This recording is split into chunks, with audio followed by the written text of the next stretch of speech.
Hey guys, it's Olivie Blake, and this is me not writing.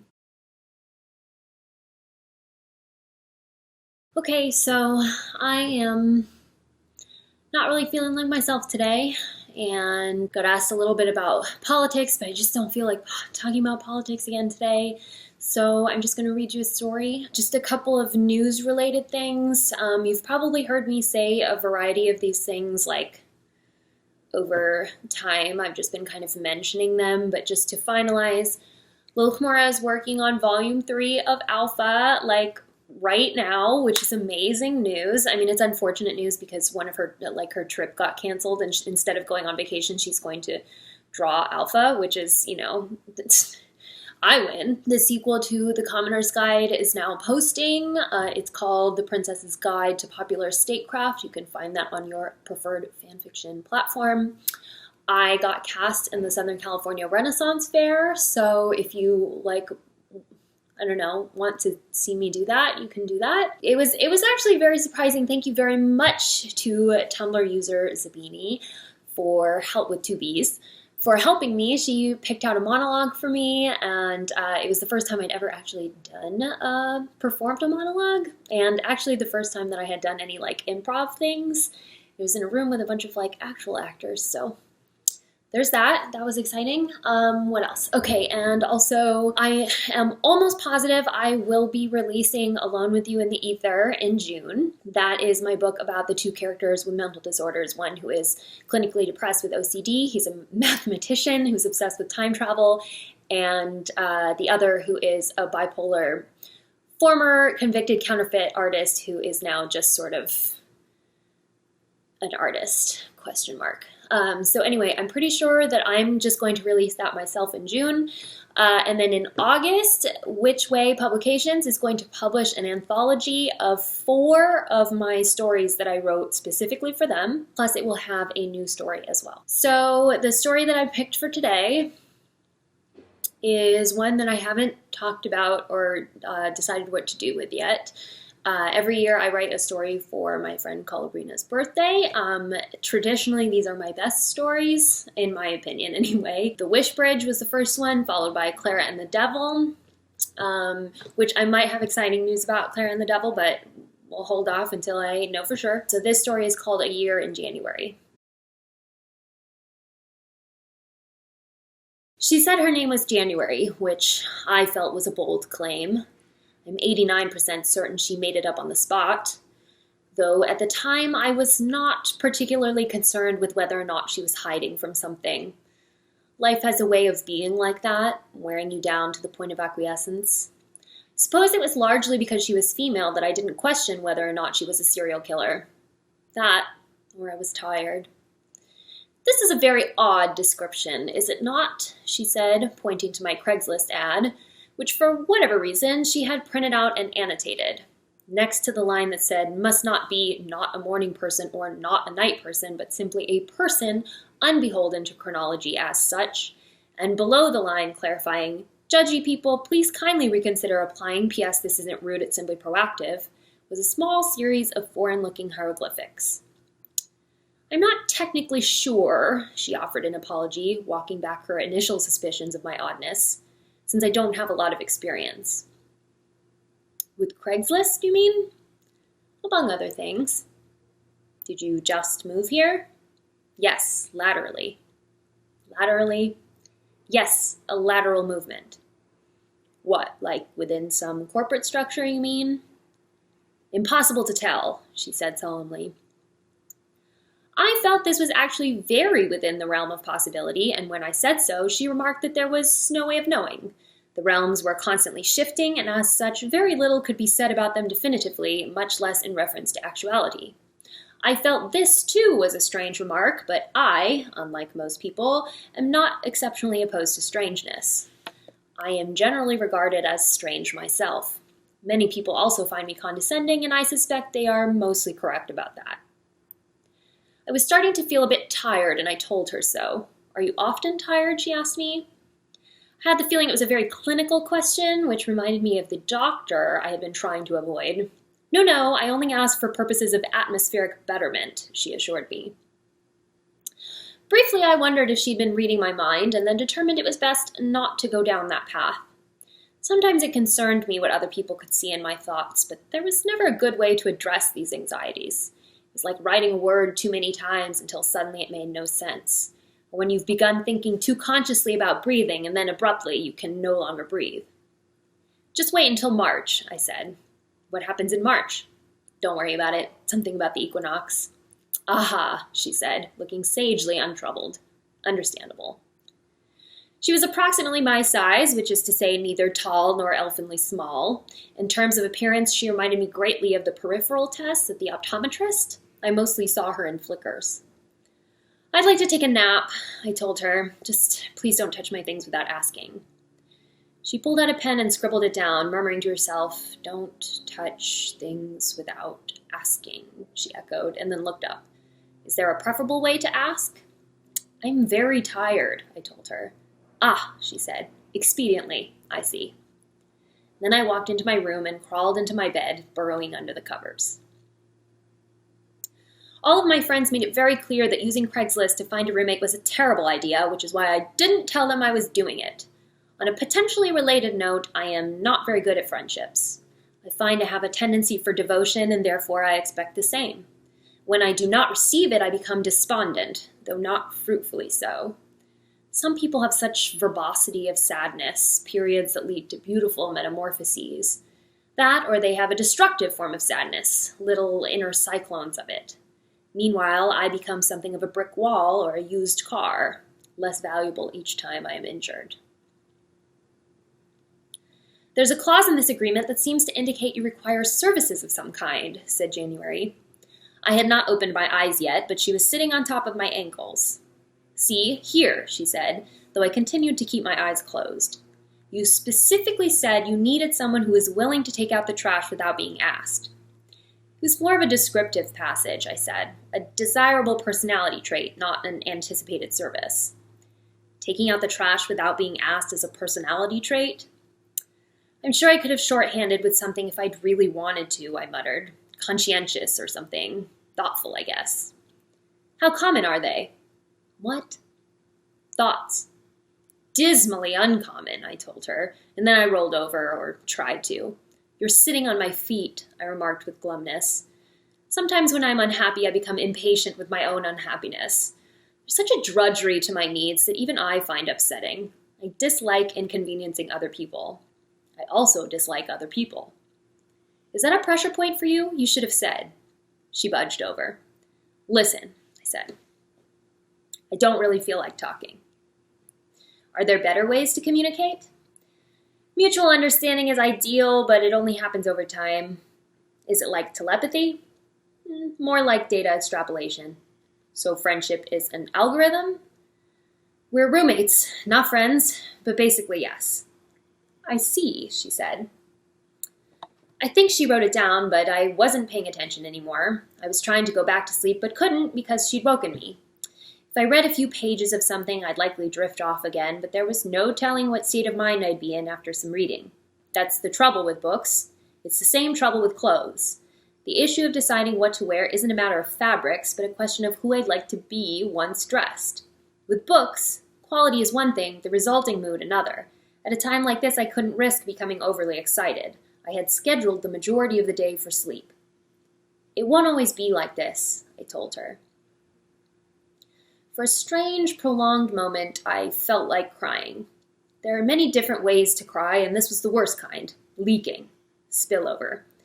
The issue wasn't the mess, but the not understanding what I contained that was currently leaking. I prize all knowledge, but especially knowledge of myself, so I dislike these sorts of tears. They indicate flaws in my management style. I think January had already left by then, so I curled up in a ball and burrowed deeper in my blankets. I don't like crying in front of people anyway. It's one thing to feel distaste for misery on my own behalf without suffering the compulsion to soothe myself for the benefit of other people. Everyone always wants you to feel better, don't they? They can't sit comfortably in a room with your misery. It's like pins and needles for them. To be properly sad, you either have to be alone or a little selfish. You have to not care whether your gloom dampens someone else's bright. You might be thinking there was something wrong with me. You might be wondering whether my distress had anything to do with January disrupting my sleep. Truthfully, she didn't stop doing it, but I had my own share of transgressions.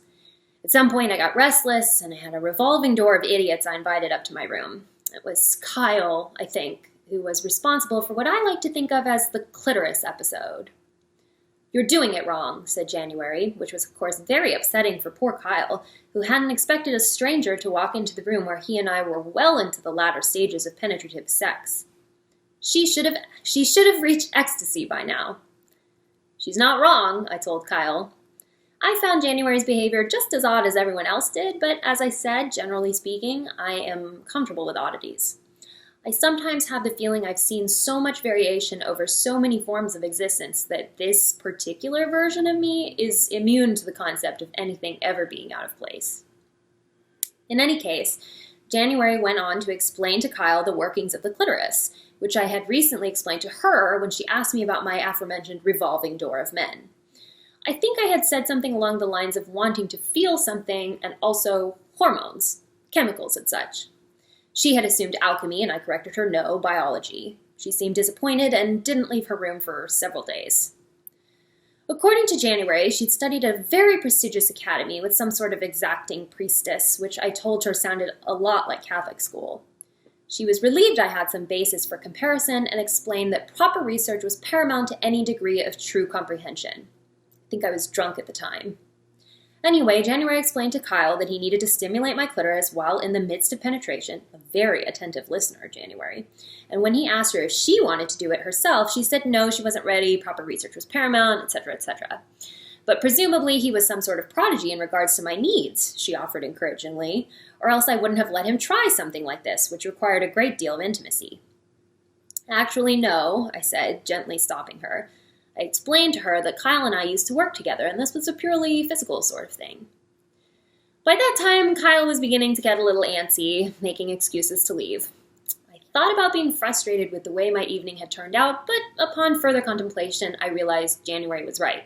I should have reached ecstasy well before then, but if not for her, I wouldn't have said so.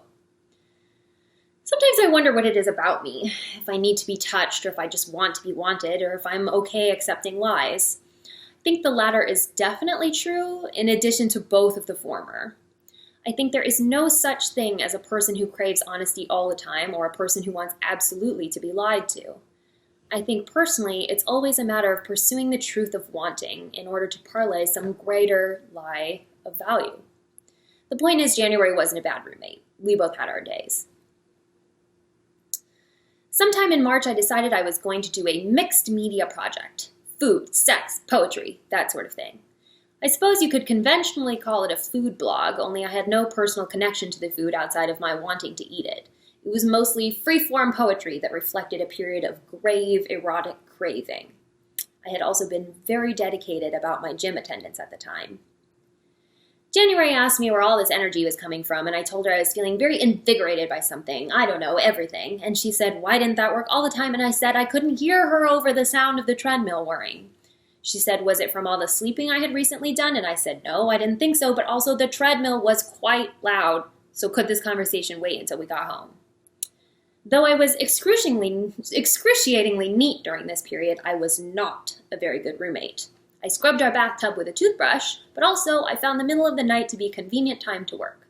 At some point, January asked me why I was poisoning myself, and I said that wine was a very important aspect of my personality, and she said, why? And I said, because sometimes when I felt this expansive and vast, it was important to remember that it would end soon. The fear, January, I shouted.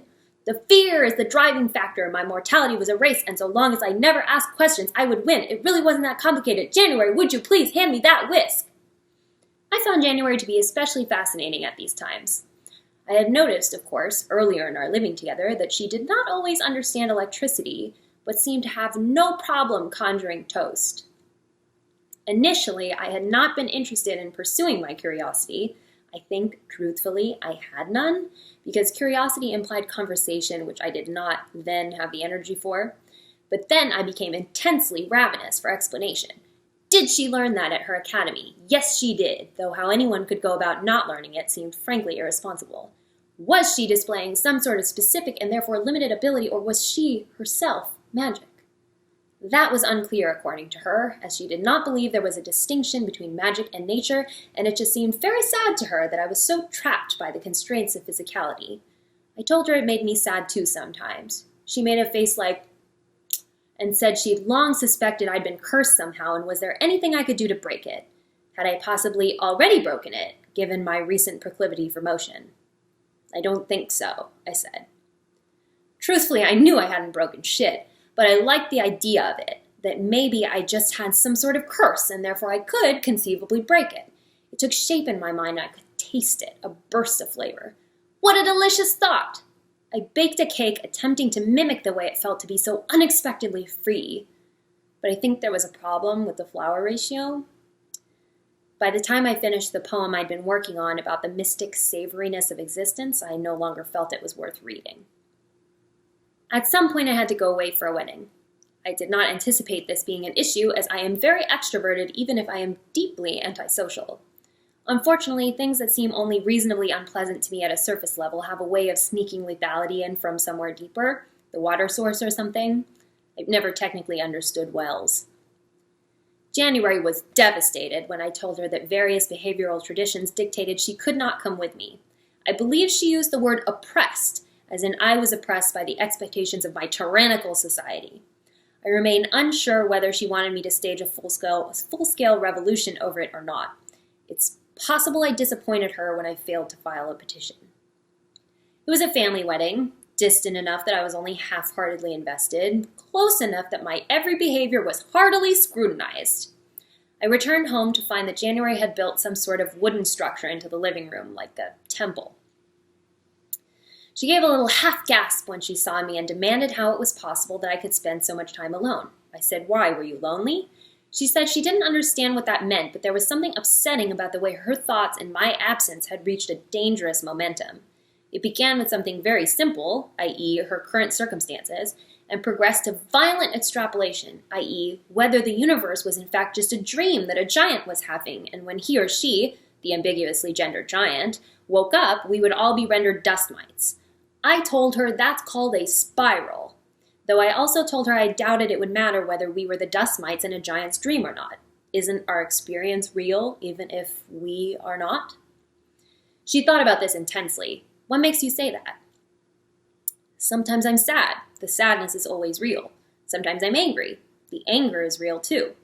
She seemed bewildered. But you are... Are we human or are we dancers? I joked in response, which was a reference to a nonsensical song by the Killers that I still recall frequently. That, along with whatever song that was that contained the lines, "He doesn't look a thing like Jesus, but he talks like a gentleman, like you imagined when you were young." Back to the point, though. I think January thought I was serious. "Are we dancers?" she asked me in awe. I paused to think about this, not because I thought it was a complex question. Dancers are customarily informed of the choreography, and I was obviously not, which meant almost certainly no, but it was an interesting visual. I rarely saw myself with any elegance, but even a stage full of pitbull backup dancers had a certain gravitas. What if we were dancers and God was pitbull? I shuddered and said, "January, even if I were a dancer, I doubt you and I are the same." She seemed to suddenly recall that she had erected some sort of magical temple in our living room and, quote, didn't believe in space and time, and then seemed relieved to have remembered what she was, though she remained interested in the state of my existence.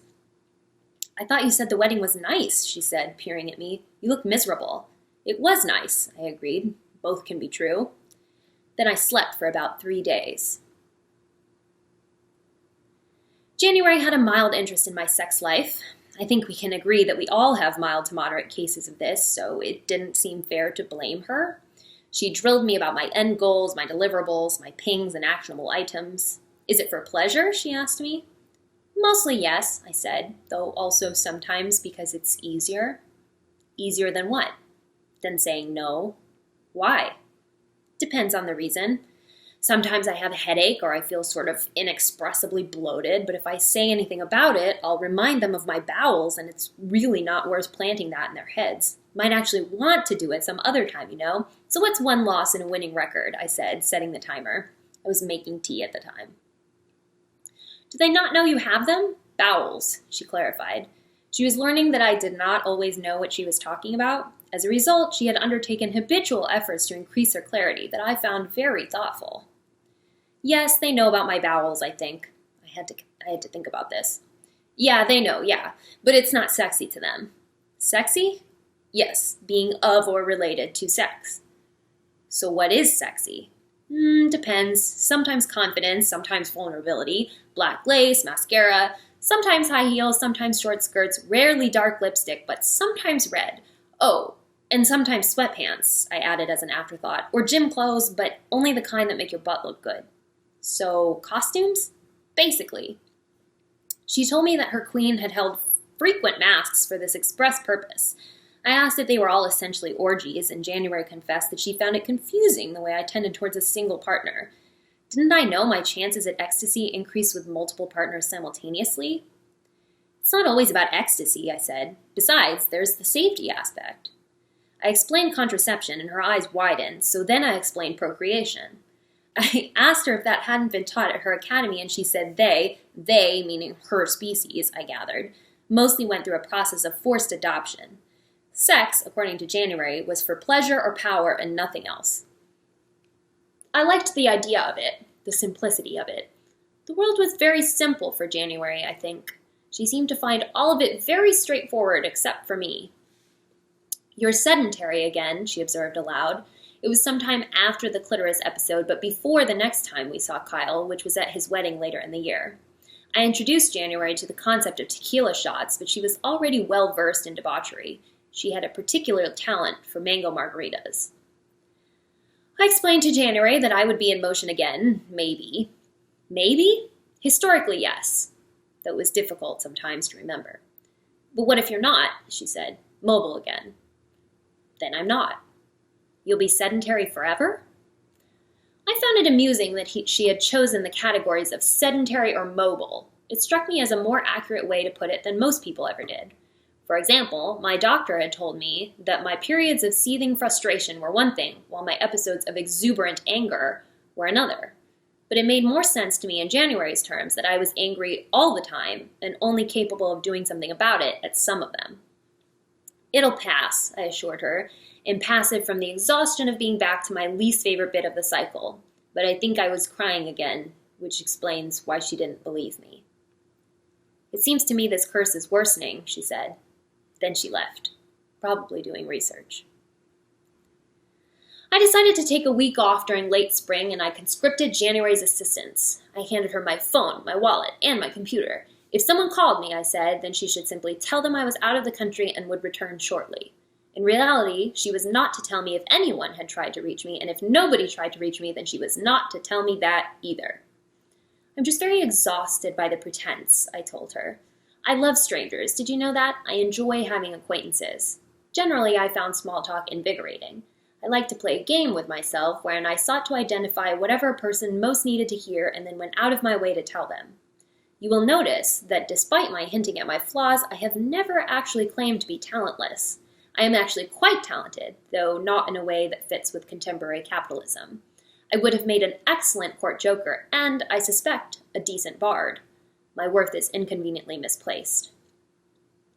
The pretense of being yourself is what's tiring you? Asked January, bewildered.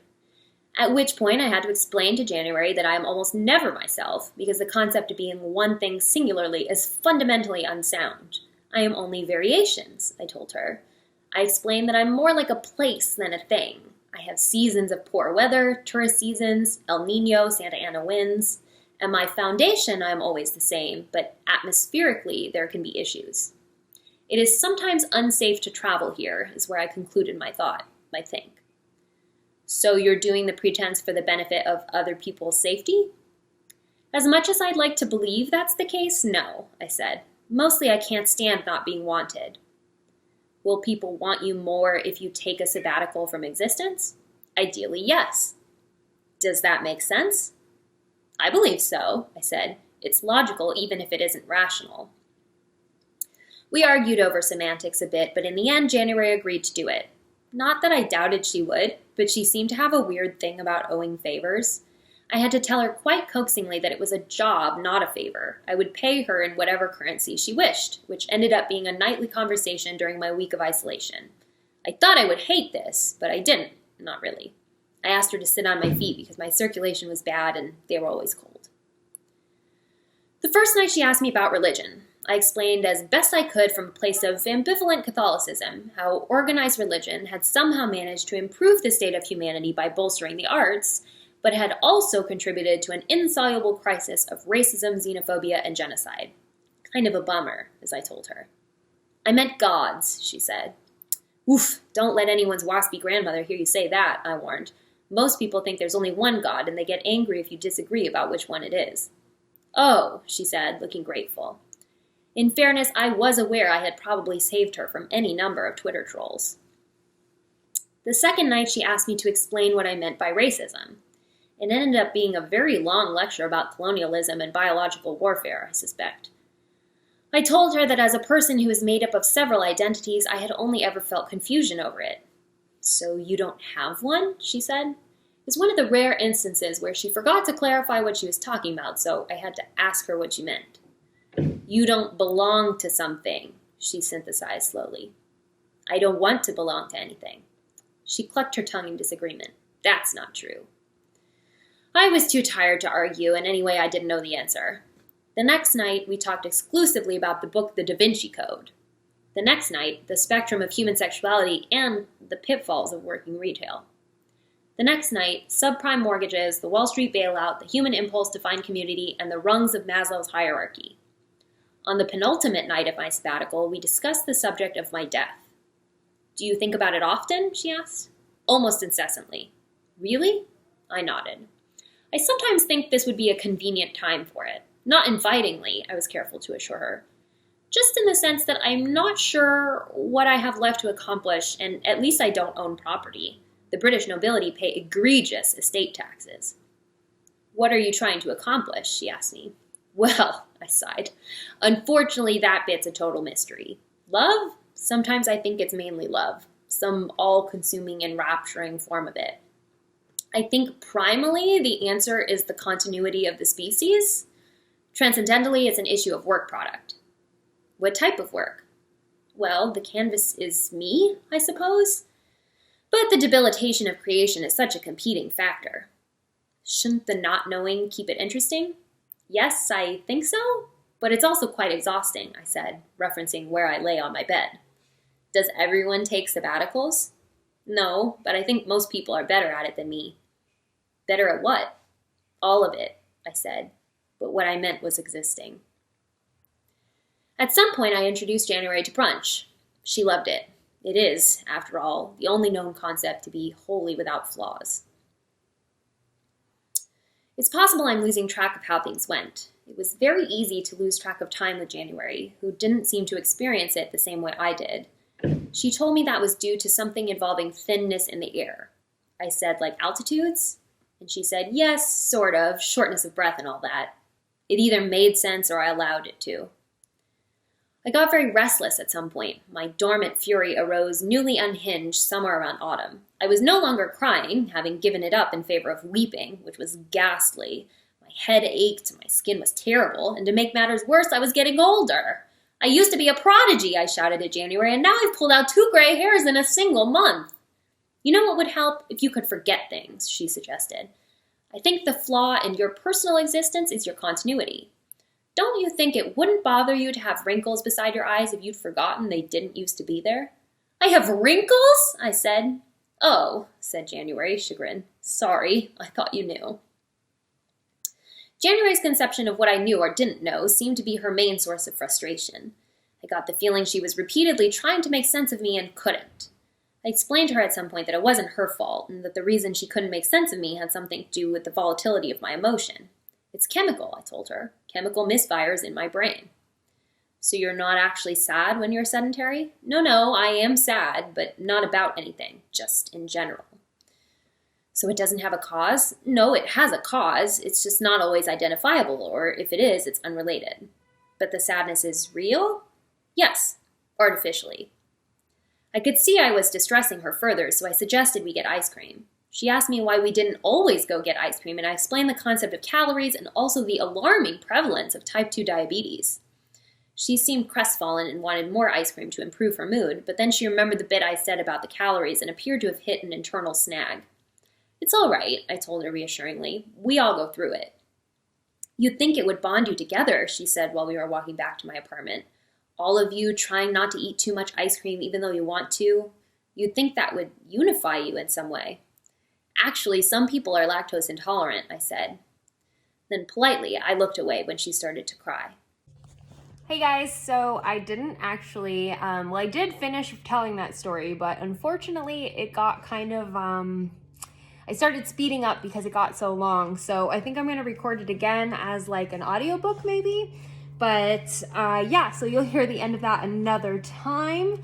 And I guess I'll see you next week.